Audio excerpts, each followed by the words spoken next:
Seguimos. El zumbido empezó cerca de la siguiente curva.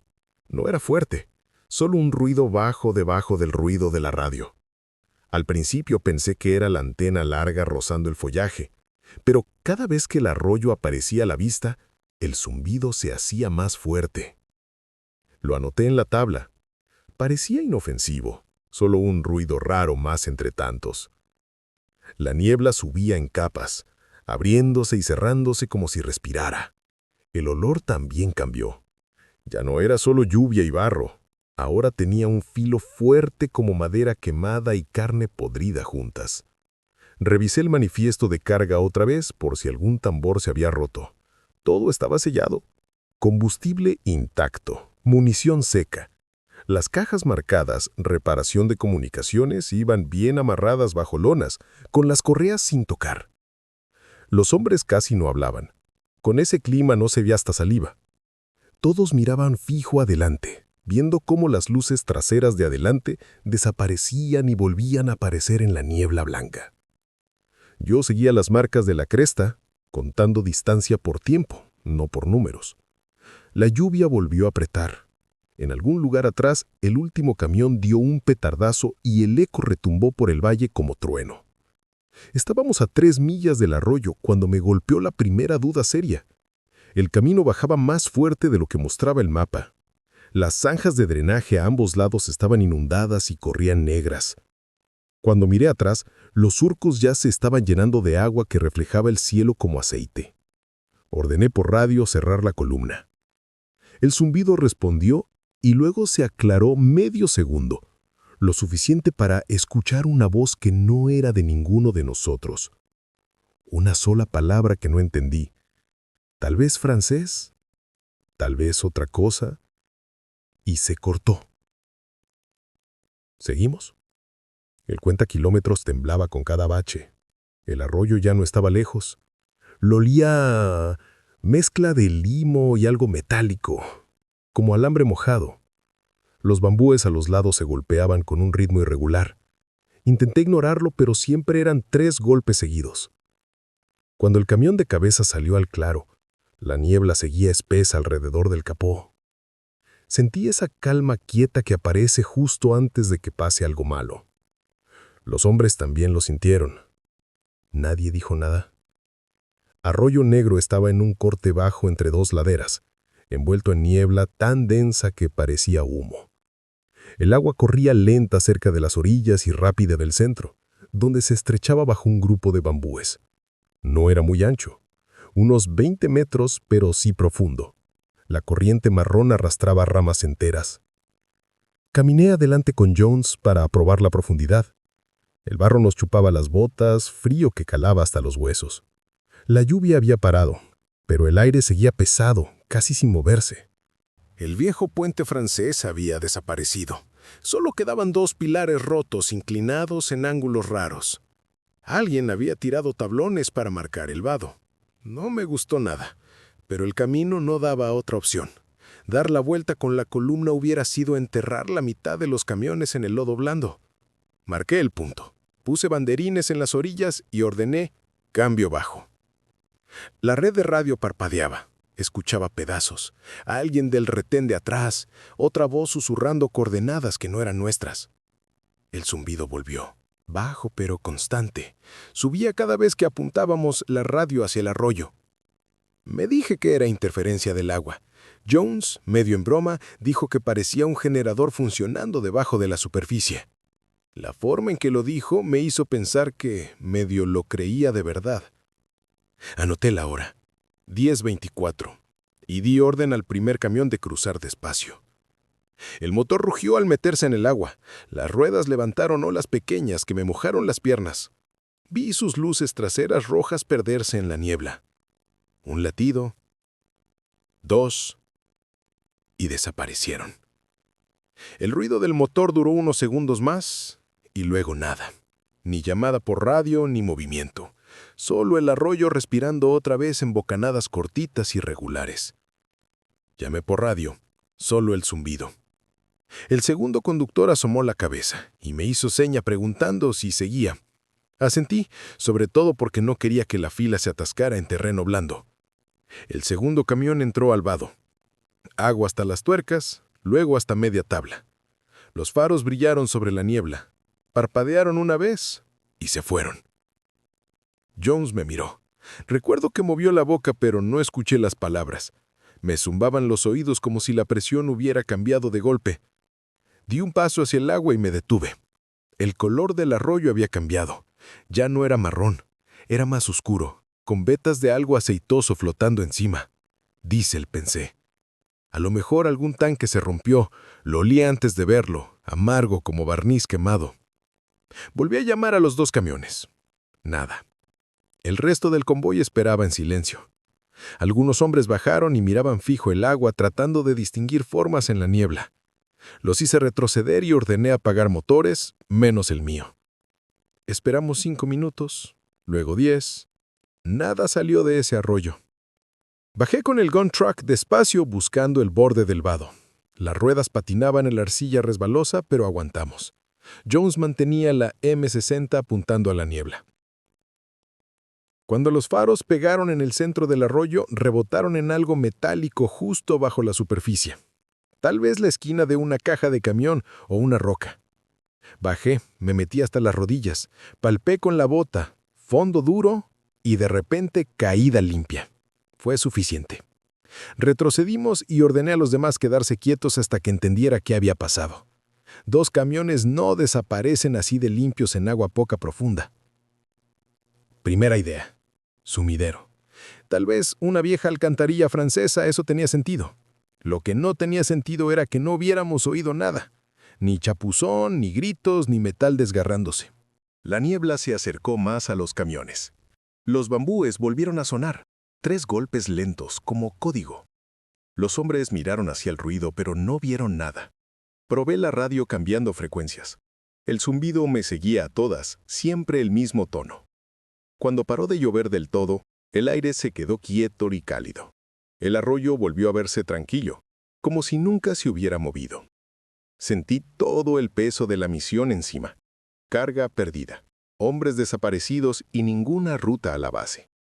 Las cajas selladas importaban más de lo que ninguno sabíamos. Recordé cómo había llegado la orden del batallón. Solo voz, sin papel, sin firma. Teníamos una sola opción: esperar que la luz del día levantara la niebla o avanzar a ciegas y arriesgar más camiones. Ordené acampar hasta que mejorara la visibilidad.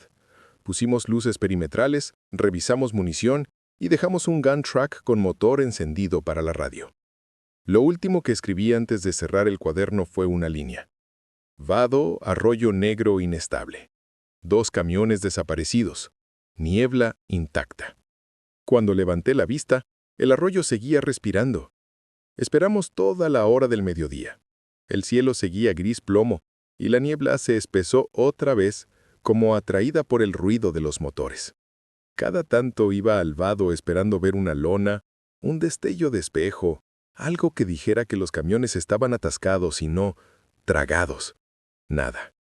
El agua parecía más profunda aunque no había llovido en horas. Los hombres empezaron a murmurar. Sumidero, fuego enemigo, mapas malos. Los mantuve ocupados ajustando correas y limpiando armas. Cualquier cosa para que no miraran tanto el arroyo. A las 13, no aguanté más. Saqué al cabodín del segundo gun truck y le dije que con el soldado Ellis que caminaran por la orilla este a ver si encontraban el arroyo más ancho río abajo o algún resto flotando. Les di 2 radios portátiles, un pistolón de bengalas y 3 cargadores cada uno. Los 2 se ofrecieron sin dudar, aunque vi el miedo en la mandíbula de Dean. Los vimos desaparecer en la niebla. 10 pasos y ya eran solo siluetas. Ordené a Jones apagar motor. El silencio que quedó después se sintió mal. Se oía el agua pasando por piedras y ese zumbido bajo volviendo por la radio aunque estuviera apagada. La antena se movía sola, no por viento, sino por vibración en el aire. El olor empeoró, espeso, químico, como creosota con fruta podrida. Los hombres se tapaban la nariz con la manga. A las 13:40, Dean reportó a Dean por la portátil. Dijo que habían encontrado huellas de llantas en el barro, pero que terminaban de golpe en grava limpia, sin arrastre, sin derrape, simplemente se cortaban. Sonaba calmado, pero le faltaba el aire. Luego se cortó la señal. Intenté llamarlo otra vez. Nada. Jones giró la antena hacia el arroyo y tocó el equipo. El zumbido desapareció un segundo y volvió el doble de fuerte. Ordené posiciones de combate. Formamos los camiones en línea escalonada mirando al arroyo, 50 yardas de cabeza a cola. Los arterillos cargaron cámara. Seguro puesto. No quería creer que fuera emboscada, pero el entrenamiento no deja que la fe reemplace la precaución. Los minutos se arrastraron. De pronto una bengala salió río arriba, blanca, baja, corta, como disparada desde el suelo, no desde pistola. Parpadeó una vez y murió antes de subir. Llamé otra vez. Silencio. La niebla se movía ahora en olas, doblándose y estirándose como si algo respirara debajo. Los bambúes del otro lado volvieron a los 3 golpes, siempre el mismo ritmo. A las 14:00, decidí cruzar yo mismo con el gun truck de cabeza. Jones manejaba, yo parado en el anillo de la torreta. El agua nos llegó al parachoques, luego a media parrilla. La corriente tiraba, pero aguantamos. Le dije a Jones que se quedara ahí mientras yo miraba. Entre la niebla vi formas bajas, redondas. Pensé que eran rocas. La corriente cambió y vi brillo metálico. Era el borde de un camión, apenas asomando. Bajé otra vez, me metí hasta los muslos. El fondo era irregular, arcilla blanda que de pronto daba paso a placas de piedra. Me agaché a palpar y el fondo se acabó de golpe, sin pendiente, solo vacío. Retrocedí rápido y subí al capó. Mi bota dejó una marca negra en la pintura que no se iba a salir nunca. Ordené reversa lenta. Cuando salimos vi ondas saliendo del lugar donde había pisado. Giraron, 1, 2 veces, y desaparecieron. El arroyo se quedó quieto otra vez. Seguía sin noticias de Dean. Probé canal de batallón pidiendo reconocimiento aéreo. Solo zumbido. Cuando volví al canal normal, el zumbido estaba más fuerte, como si algo detrás de la señal se acercara. Los hombres me miraban esperando respuestas que no tenía. Les dije que acamparíamos en terreno alto y revaluaríamos al amanecer. Nadie discutió. Estaban demasiado cansados. Subimos los camiones cuesta arriba, fuera del camino, formando medio círculo con los gun trucks en las puntas. Puse ronda de guardia y revisé munición. Todos iban cargados full, pero por sus caras se notaba que no creían que la munición fuera para el enemigo de siempre. Cuando cayó el sol, la niebla brilló débil como ceniza sobre agua. Jones hizo café en la estufa de la puerta trasera. Sabía a óxido y humo, pero nos mantuvo despiertos. Fui al vado una última vez antes de oscurecer. El olor pegaba fuerte, casi agrio. Me agaché y toqué la superficie. Estaba más caliente que el aire. Algo me rozó la bota, un golpe suave. Encendí la linterna. Nada. Solo corriente y un leve brillo aceitoso. Volví al campamento y escribí una línea. Profundidad arroyo desconocida. Movimiento bajo corriente. Cuando volví, los hombres estaban callados. Los bambúes seguían con sus 3 golpes. Pausa, 3 golpes. Le dije a Jones que revisara el perímetro. Asintió, con las manos temblándole apenas. La noche cayó rápido. Las luces perimetrales se tragaban a pocos metros. Era como alumbrar dentro de leche. La selva se cayó. Ni ranas, ni pájaros, solo el golpeteo constante de bambú. Siempre 3, nunca fuera de ritmo, nunca. Los hombres hicieron guardias de a 2. Nadie durmió mucho. El aire estaba muy húmedo y el olor muy fuerte. Diésel y podredumbre metidos en los pulmones. A medianoche hubo un temblor suave, luego más fuerte, como si algo grande se moviera bajo el lecho del arroyo. Un conductor juró que escuchó motores bajo el agua, lentos y lejanos. Le dije que era eco de desagües, pero yo tampoco me lo creía. Jones se sentó junto a mí, ojos rojos. Me dijo que no podía dejar de oír el zumbido aunque la radio estuviera parada. Tomé el handset, lo pegué a la oreja, la estática tenía pulso. Revisé el interruptor 2 veces. Estaba apagada. Ahí supe que el zumbido no venía del equipo, venía de afuera. A las 2 de la madrugada, una luz azul blanca iluminó la niebla desde abajo del arroyo. Sin ruido. El suelo tembló otra vez, los hombres saltaron a las armas. La luz se apagó sola. Empecé a contar cabezas. Dean y Ellis seguían desaparecidos. A las 2:45 vibración de suelo. 3:15 niebla igual. 4:10 luz desconocida bajo el agua. Sin movimiento enemigo. Justo antes del amanecer la niebla se abrió un poco. El arroyo parecía más alto y más ancho. Los pilares franceses se inclinaban más uno hacia el otro, como empujados desde abajo. Mandé a un soldado a juntar cuerdas y cadenas. Si los camiones estaban en un sumidero, tal vez los sacábamos con cabrestante. Bajamos despacio. El barro había cambiado a gris oscuro, como arcilla quemada. Se pegaba pesado. El agua traía vetas rojo-marrón que no coincidían con la tierra de alrededor. Cuando el primer controc avanzó, la rueda se hundió hasta la mitad antes de hacer agarre. John subió a la torreta con binoculares. «Algo flota», dijo. Yo también. Una lona, tal vez, enganchada en una rama a media corriente. Se soltó, giró despacio y se hundió. Pensé que era de uno de nuestros camiones. Cuando volvió a salir río abajo, la tela parecía distinta, demasiado lisa, como plástico envolviendo una caja. Ordené anclar el cabrestante a un árbol. Trabajamos de a dos con los gontrocs apuntando. Cada tanto segundo se oía un golpe profundo desde el fondo, como si movieran piedras grandes. Un conductor joven se asustó y preguntó si nos retirábamos. Le dije que no nos íbamos sin prueba de pérdida. Entonces la cuerda se tensó sola. Nadie había puesto el motor del cabrestante. Se estiró como si algo de abajo tirara para el otro lado. El soldado gritó y soltó la palanca, pero la cuerda no aflojó. Tronó con un latigazo y le quemó la mano a través del guante. Cayó de rodillas. El extremo de la cuerda se deslizó bajo el agua y desapareció. Nos quedamos congelados. Los bambúes del otro lado golpearon más fuerte. El olor a hierro mojado y aceite quemado nos pegó en la cara. El zumbido subió por las suelas de las botas como corriente viva. Di orden de retroceder a los camiones.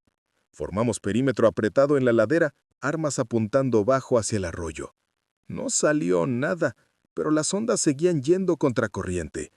Entonces, desde la niebla, una voz llamó el nombre de nuestra unidad. Clara, tranquila y mala. No era ninguno de los nuestros. El tono era demasiado parejo, como leyendo una lista. Jones murmuró que parecía la voz de nuestro operador de radio de la base.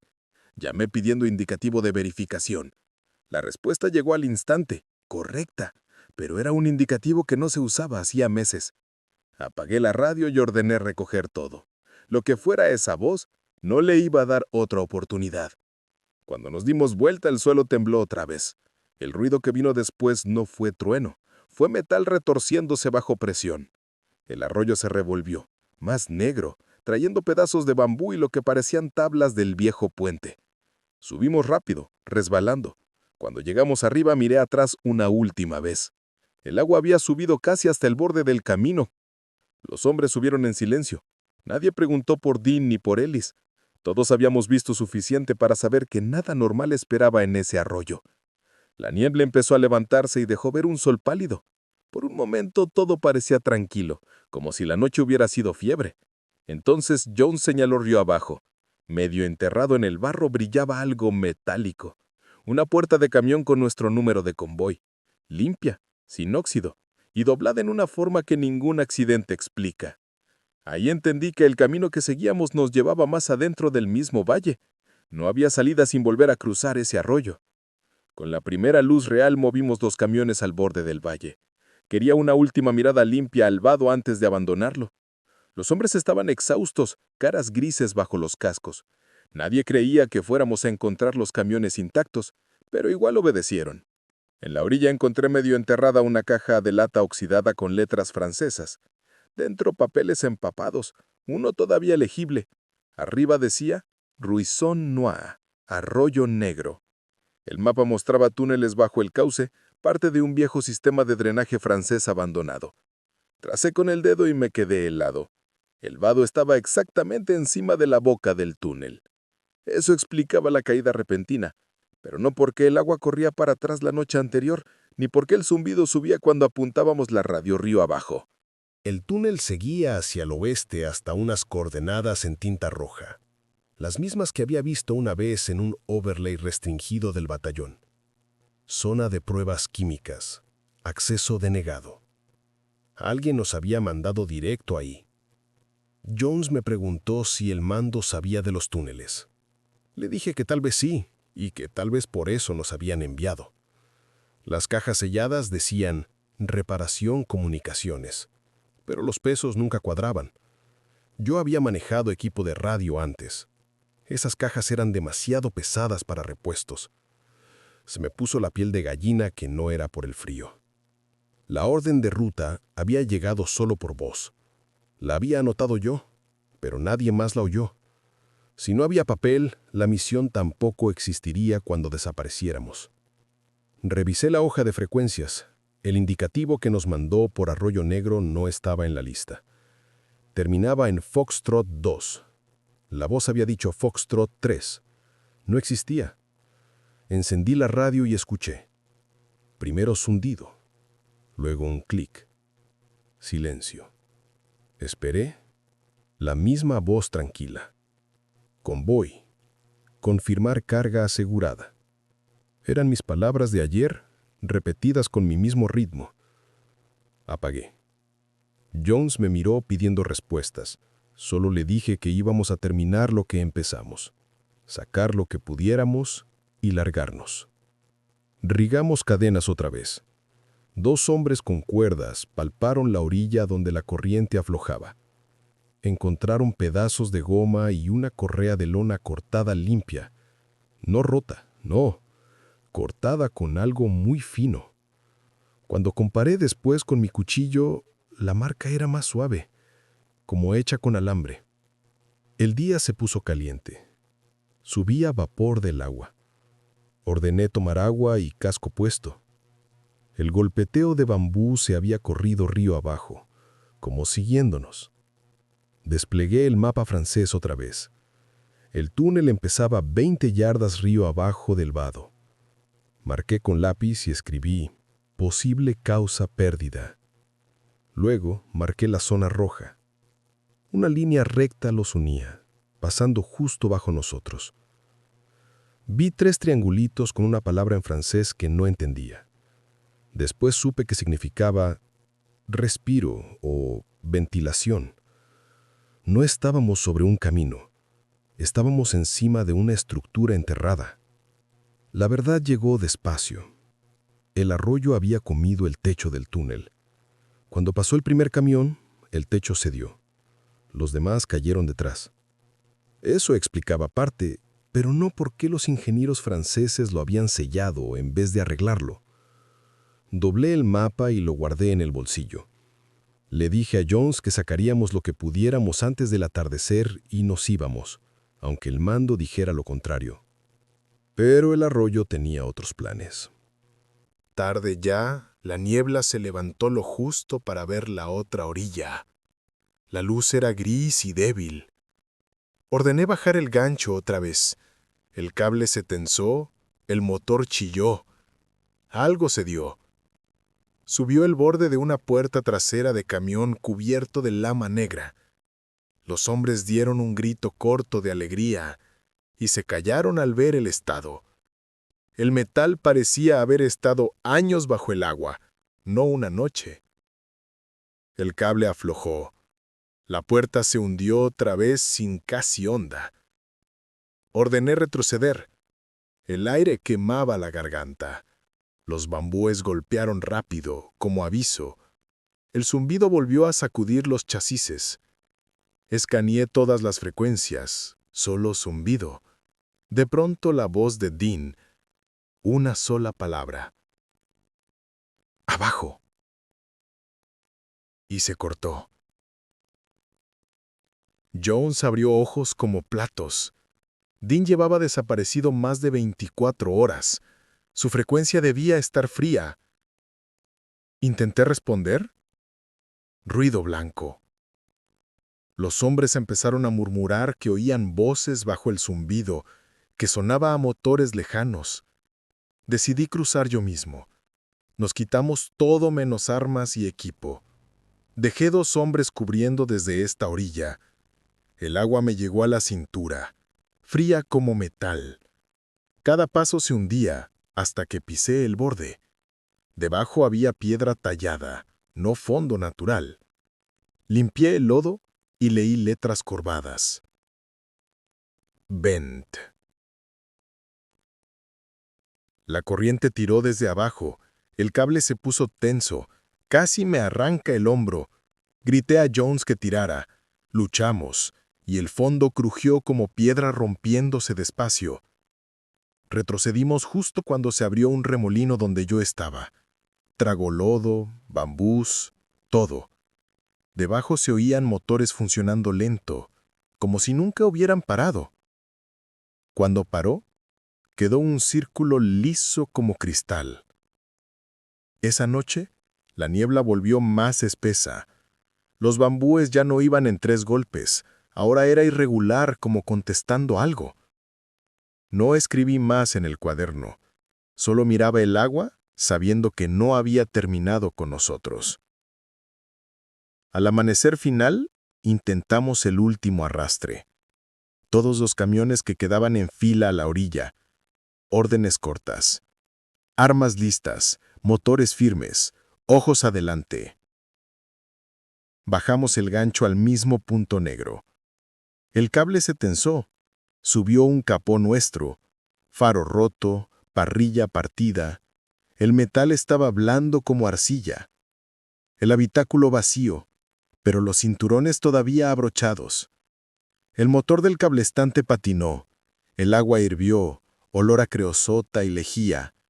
El motor del gun truck tosió y se apagó. El zumbido paró. Silencio absoluto. Un golpe profundo sacudió los bambúes. El agua se abrió y el camión se hundió como si lo tragaran. El cable tronó, cortó la pierna de un soldado. Jones lo arrastró a cubierto. La radio cobró vida. Convoy, reportar carga asegurada. Más fuerte, más cerca. Pregunté quién era. Solo una respiración profunda y estática. El zumbido volvió. Las luces de los camiones parpadearon aunque los motores estaban apagados. Ordené retirada. El camión de retaguardia abrió fuego. Ráfagas cortas. Miré, algo subía del agua. Mitad metal, mitad sombra. Parecía techo de camión, pero demasiado largo y liso. El agua chorreaba en cascadas. Se hundió despacio como si se acomodara otra vez. Cuando desapareció, los bambúes se callaron. El zumbido se fue. La niebla se abrió. Subí al camión y le dije a Jones que manejara. No hablamos en toda la subida. Llegamos a la cresta a media mañana. La lluvia volvió suave. Paramos para que los hombres respiraran. Nadie habló de lo visto. El soldado herido iba pálido, pero vivo. Conté camiones, 6 de carga y un gun truck perdiendo aceite. El gun truck de retaguardia me ha dejado de disparar hacía 20 minutos. Miré atrás. No estaba. Llamé por radio de emergencia. Al fin señal. Repitieron nuestras letras 2 veces. Voz nueva, suave. No avancen. Equipo de extracción en camino. La línea se murió. Jones dijo que nosotros no habíamos pedido extracción. Yo tampoco. La niebla subió cuesta arriba como humo. Con ella volvió el golpeteo de bambú, lento y paciente. El suelo tembló fuerte. El valle se hinchó como si algo empujara desde abajo. Luego se asentó. Ordené rodar al norte por la vieja línea francesa, donde el mapa prometía enlace con la 544. Los bambúes nos guiaban, golpeando adelante. En un claro, el camino se partía en 2. Tomamos el de arriba. De la niebla bajita salieron faros, 2 haces bajos, sin ruido. Detrás venía un camión de carga nuestro, el mismo que habíamos visto hundirse. Llamé al conductor. Silencio. Se detuvo a 30 yardas, motor apagado, puerta abierta. Nadie dentro. Me acerqué. El metal estaba frío pero seco. Las llaves puestas. Abrí más la puerta, salió agua clara, caliente humeando. Dentro, una caja sellada rota, papeles en cera y un bidón con el símbolo de riesgo borrado. El zumbido explotó. El camión arrancó solo, puerta se cerró de golpe y me tiró al barro. Luces cegadoras, ruedas patinaron sin avanzar. Jones abrió fuego al motor. Chispa y nada. El camión retrocedió solo dentro de la niebla y desapareció. Nos quedamos temblando. Dije solamente, nos vamos. Subimos otra vez. El olor quedó pegado a la ropa y al metal. Llegamos a la base de Dak To ya de noche, todo cubierto de barro. Ni revisaron papeles. Nos dejaron pasar al ver lo que quedaba del convoy. Fui al shack de operaciones. 2 oficiales limpios me escucharon leer el cuaderno sin interrumpir. El más alto preguntó si tenía prueba escrita de la orden de ruta. Dije que no, que había llegado por voz. Tomaron mi cuaderno y me mandaron esperar afuera. 1 hora después me llamaron. El cuaderno había desaparecido. Dijeron que el reporte se pasaría a máquina después. Pregunté por recuperación de camiones. Demasiado profundo, demasiado inestable, no vale el riesgo. Salí sabiendo que el caso estaba cerrado antes de abrirse. Al día siguiente, los 2 camiones perdidos ya figuraban como destruidos por inundación con fecha del día anterior a la misión. Los hombres pasaron 2 días reacondicionando. Nadie dormía bien. Algunos oían motores lejanos en la noche aunque no hubiera camiones en marcha. Uno juraba oler creosota cada vez que el viento venía del este. 1 semana después me llamaron a debriefing. Un mayor de inteligencia preguntó todo sobre pesos y marcas de cajas. Nunca preguntó por los hombres desaparecidos. Cuando saqué el mapa francés me cortó y dijo que no existía registro de drenaje francés en esa zona. Me mostró un mapa nuevo. El desvío de Arroyo Negro ya no aparecía. Reasignaron a la mitad de mi tripulación. A Jones lo mandaron al sur. Me dejó una nota. Si vuelven a llamar para correr por ahí, quema las órdenes. Meses después, cada temporada de lluvia circulaba la misma historia. Convoys que tomaban desvíos equivocados cerca de Dak To y nunca llegaban. Siempre con niebla, siempre cerca de un arroyo que ya no sale en mapas nuevos. Años después vi fotos satelitales. La línea de agua se había corrido al oeste dejando cicatriz seca donde estaba el camino. En el centro había un círculo perfecto de tierra más oscura, liso como vidrio. Dicen que la naturaleza reclama todo. Tal vez, pero Arroyo Negro nunca devolvió lo que se llevó. Han pasado muchos años, pero cuando llueve de noche todavía oigo ese zumbido lento bajo el agua de los canalones. A veces sueño con el camión allá abajo, faros encendidos débiles bajo el lodo, motores girando despacio en la oscuridad. No sé si es recuerdo o advertencia. Lo que sí sé es que a ningún hombre deberían mandarlo donde los mapas terminan y el agua corre negra. Si alguien vuelva a encontrar ese lugar, que recuerde esto: no abran el suelo. Si te gustó el video, dale like y suscríbete.